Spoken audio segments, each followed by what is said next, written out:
देखिए, 2 टॉपिक्स हैं उनके ऊपर बात करेंगे इस वीडियो के अंदर। Small cap, micro cap related ये वीडियो है। बेस्ट फंड नहीं बताने वाला हूँ। यहाँ पे इन्वेस्टर बिहेवियर के बारे में बात करेंगे क्योंकि खासकर एक तो इक्विटी इन्वेस्टिंग में ही इन्वेस्टर बिहेवियर बहुत ज़्यादा मैटर करता है, खासकर small cap, micro cap investing में तो और ज़्यादा। 2 न्यूज़ेस आई हैं जो कि अच्छी नहीं है स्मॉल कैप इन्वेस्टर के लिए, जो कि डायरेक्टली स्मॉल कैप फंड्स के अंदर ही सिर्फ इन्वेस्टमेंट करता है या स्मॉल कैप के अंदर एक्सपोजर जिसका है अच्छा खासा।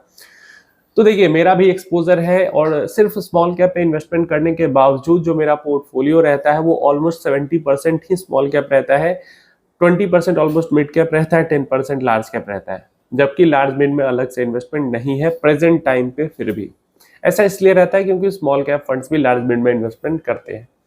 देखिए, मतलब उससे नहीं है, मतलब क्या है कि जब हम स्मॉल कैप के अंदर इन्वेस्टमेंट करते हैं ना, तो हमारा गोल लॉन्ग टर्म ही रहना चाहिए। बिल्कुल भी मिड शॉर्ट वाला पैसा स्मॉल में नहीं जाना चाहिए। अभी देखो, सेबी चीफ जो तुहिन कांता पांडे जी हैं, उन्होंने कुछ चेतावनी कहो, वार्निंग कहो, एडवाइस कहो, वो दी है म्यूचुअल फंड्स को। तो 2 चीजें हैं यहाँ पे जो समझने लायक है। पहला तो उन्होंने कहा है कि जो फ्रॉडलेंट रिडम्पशन वाला जो प्रॉब्लम है, कभी कभी, मतलब लगातार ये नहीं होता है, इससे ज्यादा फ्रंट रनिंग के केस आ जाते हैं, लेकिन कभी कभी लूप होल निकाल के कहीं ना कहीं कोई जो कभी डिस्ट्रीब्यूटर होता है या कभी कोई एएमसी का स्टाफ होता है जो कि इन्वेस्टर का पैसा पेपर्स में हेर फेर करके, जो वहां पे इंफॉर्मेशन है उसमें हेर फेर करके अपने अकाउंट में मंगा लेता है।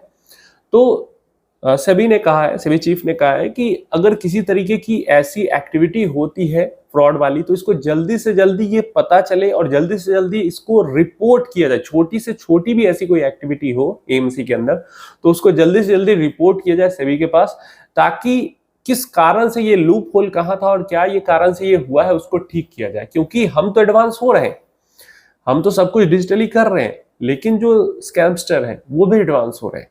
तो जितनी जल्दी रिपोर्टिंग होगी, टाइम हमारा फ्रेंड है, उतनी जल्दी हम उसको ठीक कर पाएंगे, पकड़ पाएंगे और रिकवरी भी कर पाएंगे। तो पहली तो ये चीज कही, कोई इसके अंदर गलत चीज नहीं है, इसको कोई खराब न्यूज भी नहीं बनाया जा सकता। जो न्यूज़ेस निकल के आ रही है, न्यूज जिसको बनाया जा रहा है, सभी ने चेतावनी दी है, ऐसा न्यूज बनाया जा रहा है। सेबी ने चेतावनी दी है म्यूचुअल फंड्स को कि माइक्रो कैप के अंदर इन्वेस्टमेंट ना करें, कम एक्सपोजर रखे, ठीक से इन्वेस्ट करें। एक्चुअली में क्या हुआ है यहाँ पे, सेबी का कहना है, सेबी चीफ ने कहा है, ये एक सेफ्टी प्रिकॉशन रखने के लिए उन्होंने कहा, सीधा सीधा समझो कि माइक्रो कैप स्टॉक्स होते हैं बहुत ज्यादा इलिक्विड। माइक्रो कैप जो स्टॉक्स होते हैं उनके अंदर बहुत ज्यादा पंप डम लगातार चलते रहता है। वहां पे मतलब किसी का उतना ज्यादा माइक्रो है, सब कुछ लीगली बाइंड, लेकिन फिर भी माइक्रो कैप के अंदर सब कुछ बहुत हल्का, आप समझ सकते हो। जैसे रिलायंस के ऊपर जितना आपका भरोसा है, उतना भरोसा कोई 50, 100, 500 करोड़ की कंपनी के ऊपर होगा? नहीं होगा। तो सेबी ने यहाँ पे कहा है कि जो भी पेपर्स वगैरह चेक किए जाते हैं या फिर कुछ अगर पेपर वर्क भी करना हो रहा है, जो भी रिसर्च एनालिसिस करनी हो रही है, जो भी डेटा उठाया जा रहा है, सब कुछ को बहुत अच्छी तरीके से क्रॉस चेक, वेरीफाई करे के ही माइक्रो कैप के अंदर जो एलोकेशन है, इन्वेस्टिंग है कंपनीज के अंदर करें। म्यूचुअल फंड्स को उन्होंने कहा है, क्यों? क्योंकि आप कर रहे हैं मैनेज रिटेल मनी को। पीएमएस को ऐसी कोई एडवाइस नहीं देगा सेबी, इवन एसआईएफ्स को भी एडवाइस नहीं देगा ऐसा कोई सेबी, लेकिन म्यूचुअल फंड्स को इसलिए दे रहा है कि म्यूचुअल फंड के अंदर बहुत छोटे से छोटे निवेशक का भी पैसा रहता है, और वहां पे अगर वॉलिटिलिटी हद से ज्यादा होगी और वहां पे अगर ड्रॉप डाउन होता है फंड के अंदर में, यूनिट्स की प्राइस के अंदर में, तो इन्वेस्टर फिर भाग जाएगा और फिर होगी दिक्कत। जितना इन्वेस्टर पैनिक करेगा, निकलेगा, उतनी ज्यादा दिक्कत होगी फंड को भी, एएमसी को भी। तो इस कारण से सेबी ने कहा है कि आप 5 बार उसको चेक करिए, लेकिन सही से चुन के ही स्टॉक के अंदर, माइक्रो कैप स्टॉक के अंदर इन्वेस्टमेंट कीजिए। अब ऐसा क्यों कहना पड़ा सेबी को? क्योंकि इनफ्लो बढ़ रहा है, इनफ्लो स्मॉल कैप में बढ़ रहा है, बहुत ज्यादा बढ़ रहा है। तो इनफ्लो जब स्मॉल कैप में बढ़ रहा है तो एक लिमिटेड पैसा ही, जो 250 स्टॉक्स है उनमें से चुन के स्टॉक्स के अंदर इन्वेस्ट करेंगे, उसके बाद नीचे के स्टॉक्स में जाएंगे। मतलब जितना ज्यादा इनफ्लो बढ़ेगा, एयूएम बढ़ेगा, पैसा बढ़ेगा, नीचे की तरफ खिसकना पड़ेगा। ऊपर के तो 250 ऐसे ही है लार्ज मिड के, उसके नीचे के 250 स्मॉल है, उसके नीचे के 2.5 माइक्रो कहा जाता है और सबको उसके नीचे का माइक्रो मिनी ही कहा जाता है। तो जितना पैसा बढ़ेगा उतना नीचे की तरफ जाना पड़ेगा, उतनी छोटी कंपनी की तरफ बढ़ना पड़ेगा। तो सेबी इसलिए यहाँ पे एक प्रिकॉशन की तरह कह रही है कि छोटी कंपनीज के अंदर आप जा रहे हैं तो बिल्कुल फूक फूक के कदम रखें। और ये अच्छी चीज है। इसको न्यूज को बढ़ा चढ़ा के बताया जाता है, तो उसको लेकर परेशान होने, डरने घबराने की चीज नहीं है। ये सेफ्टी प्रिकॉशन रखने के लिए सेबी ने यहाँ पे एएमसीज को कहा है। दूसरा एक जो न्यूज और बनाया जा रहा है कि जो लिक्विडिटी है स्मॉल कैप्स के अंदर में वो घटती जा रही है फंड्स के अंदर। जैसे हर महीने स्ट्रेस टेस्ट रिजल्ट आउट होता है मिड कैप्स का, स्मॉल कैप्स का, तो पिछले कुछ समय से देखा जा रहा है कि कई जो एएमसी है, एसेट मैनेजमेंट कंपनी है, उनका जो स्मॉल कैप स्कीम्स है, अब सब का नहीं, कुछ की अच्छी भी हुई है, जैसे एक्सिस वगैरह की जो लिक्विडिटी है वो अच्छी हुई है, लेकिन कई स्कीम्स की, स्मॉल कैप स्कीम्स की जो लिक्विडिटी है, जो डेज है, मतलब 50% पोर्टफोलियो को अगर बेचना पड़े अचानक से तो 60, 70, 80 दिन तक लग जाएंगे बेचने में। 25% को बेचना पड़े तो 30, 35, 40 दिन तक लग जाएंगे।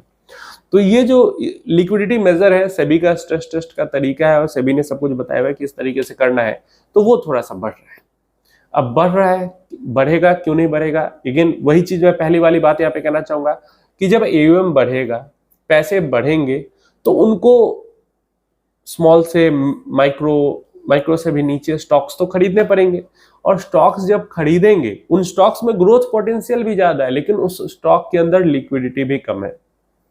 जितनी कंपनी छोटी होती जाएगी उतनी उस कंपनी के अंदर लिक्विडिटी कम होती जाएगी, लेकिन उतना ही ज्यादा ग्रोथ पोटेंशियल उस कंपनी के अंदर बढ़ता जाएगा। तो ऐसे में क्या है, हम क्या सावधानी रख सकते हैं? ठीक है, स्ट्रेस टेस्ट रिजल्ट में जो लिक्विडिटी है वो स्मॉल कैप्स के अंदर घटी। तुहिन पांडे जी भी कह रहे हैं कि माइक्रो कैप के अंदर अगर घुस रही है म्यूचुअल फंड्स तो ध्यान से, सावधानी से घुसे।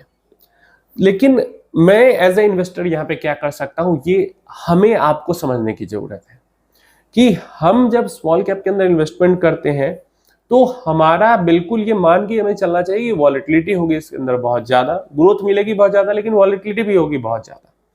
तो हमारा जो शॉर्ट टर्म का पैसा है हमें इसके अंदर डालना ही नहीं है। ये हमेशा से मैंने कहा, 8 साल 10 साल से ऊपर जब गोल है तभी स्मॉल के अंदर घुसना है, उससे कम 5 साल 6 साल 7 साल का गोल घुसना ही नहीं स्मॉल कैप के अंदर। तो अगर लंबा हमारा गोल है, हम अगर वॉलेटिलिटी से नहीं डरेंगे, हम अगर पैनिक नहीं करेंगे, तो ये सब जो अपडेट्स आते हैं, जो चीजें आती हैं, उनसे हमें डरने की जरूरत नहीं है। ये भी हमने बार बार डिस्कस किया हुआ है कि जब हमारा गोल नजदीक आ जाए तो उससे 2-3 साल पहले से ही अपनी प्लानिंग कर लेनी है, पैसे को मूव कर लेना है, जिस तरीके का गोल है उसके अकॉर्डिंग हाइब्रिड फंड में या डेट फंड में या स्मॉल से फ्लेक्सी लार्ज वगैरह में, जिस तरीके का गोल है उसके अकॉर्डिंग। तो डेफिनेटली स्मॉल कैप को लेके न्यूज आई कि लिक्विडिटी कम हुई स्ट्रेस टेस्ट रिजल्ट में, लेकिन या फिर सेबी चीफ ने कहा कि फूक फूक के कदम रखो। तो न्यूज में अगर आप ये चीज देखोगे तो आपको लगेगा अरे ये तो गड़बड़ हो रहा है, अब क्या हो, कहीं मेरा पैसा फंस न जाए। लेकिन ऐसी कोई चीज नहीं है। हम जो सब कुछ प्लानिंग करके इन्वेस्टमेंट कर रहे हैं वही सेम बस करते रहना है। ये नॉइज है और इसी नॉइज से हमें बचना है। इस नॉइज से बच के अगर हम आगे बढ़ जाएंगे तो हमारी परेशानी खत्म हो जाएगी, क्योंकि ऐसी चीजें आती रहेंगी। हमारा जो प्रोसेस है इन्वेस्टमेंट का वो कैसा है वो देखना है। इस तरीके की जो चीज आती है उससे किसको डरना चाहिए? उससे उसको डरना चाहिए जिसने आगे 3 साल बाद उसको पैसे की जरूरत है, उसने स्मॉल कैप के अंदर इन्वेस्टमेंट कर दिया है। आगे 5 साल बाद पैसे की जरूरत है, उसने हेवी एलोकेशन स्मॉल कैप के अंदर ले लिया है, उसको डरने की जरूरत है। या फिर थोड़ी सी मार्केट 10% 15% गिरती है, बस बीपी बढ़ने लगता है, हार्ट रेट बढ़ने लगता है, उसको डरने की जरूरत है। अगर आप प्रोसेस फॉलो करके इन्वेस्टमेंट कर रहे हैं, एकदम शॉर्ट टर्म का पैसा लिक्विड फंड में जा रहा है, उससे थोड़ा सा ज्यादा लाइक अप टू 3 इयर्स का एफडी वगैरह में कर दे रहे हैं, या शॉर्ट टर्म जो डेट फंड होता है उसमें कर दे रहे हैं, उससे ऊपर का अपना हाइब्रिड में कर दे रहे हैं, उससे ऊपर प्रॉपर इक्विटी में घुस रहे हैं, 5 साल से ऊपर के लिए प्रॉपर इक्विटी में घुस रहे हैं, उससे भी जब और लंबा जाता है तो स्मॉल मिड के अंदर जा रहे हैं, तो हम प्रोसेस पूरा फॉलो कर रहे हैं। तो वैसे में हमें परेशानी नहीं होगी इस तरीके की जो अपडेट्स आती है उससे। उम्मीद है इन्फॉर्मेशन हेल्पफुल होगी। कोई क्वेश्चन क्वेरी है तो नीचे कमेंट बॉक्स में पूछ लेना।